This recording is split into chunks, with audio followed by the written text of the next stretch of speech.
Welcome back to The Explainer. So today we're diving into this completely fascinating little contradiction, a physical habit literally almost all of us share. We're talking about crossed arms, folding your arms tightly across your chest. We are unpacking the real psychology behind this and honestly, why pretty much everything we thought we knew about this everyday quirk might just be dead wrong. It turns out the hidden mechanics of this posture reveal a ton about how our brains actually process information. Okay, picture this. You're at some crowded networking event, you're chatting with someone, maybe awkwardly clutching a lukewarm coffee, wondering, what on earth to do with your hands.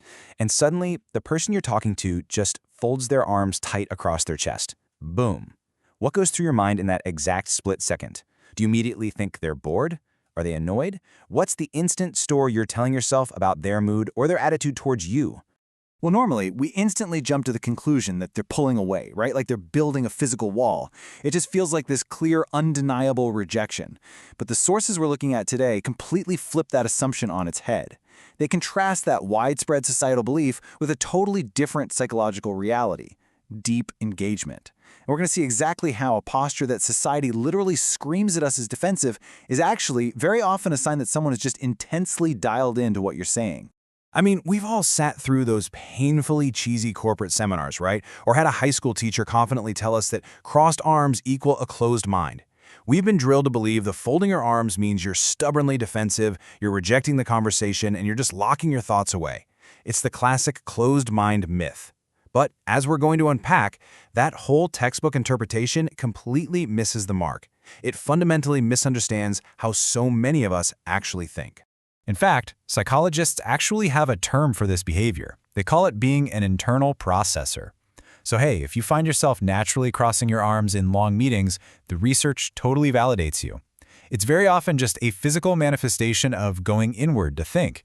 You're not rejecting anyone at all. You're actually chewing on the ideas, analyzing the data, and getting into intense problem-solving mode before you feel ready to jump in.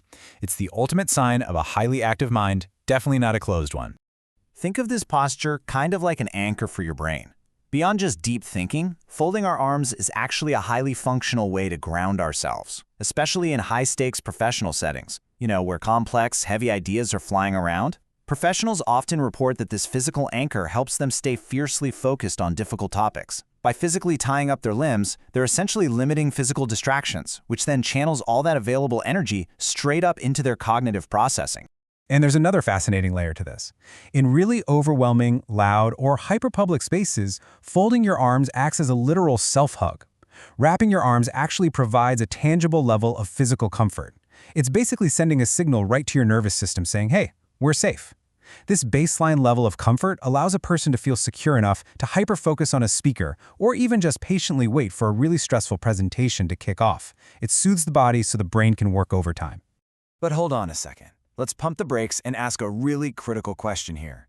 Okay, so we know the intent behind the gesture is focus and grounding and comfort. We know people do it to process better.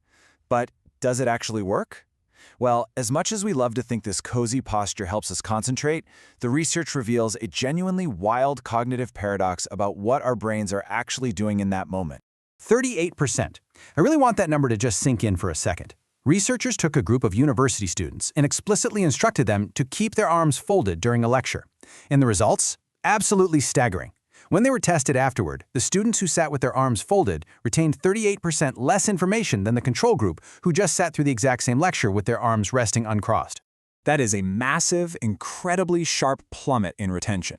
And this brilliantly illustrates the craziest part of all this. The intent of the person crossing their arms might be deep processing and laser focus, right? But the physical pose itself is actively fighting against that exact goal. Despite it feeling like this perfectly natural, totally comfortable way to process complex thoughts, folding your arms is literally causing your brain to drop nearly 40% of the material you are trying so desperately to absorb. And get this, the impact doesn't just stop at a leaky memory. That exact same study found that keeping those arms tightly folded actually led the students to develop a highly critical, remarkably negative opinion of both the lecturer and the material itself. Even if those students had zero conscious realization of it, their physical posture was quietly whispering to their brains to be skeptical. It artificially manufactured a fundamentally less receptive, more negative mental state. So we are left with this profound, almost hilarious disconnect, a total split between our intent and reality. On one hand, your intent is absolute concentration, deep processing. But on the exact opposite side, the actual real-world effect is a less receptive brain that reinforces a highly critical state. You're trying your hardest to listen and problem solve, but your body is accidentally triggering skepticism and making you forget almost half of what you just heard.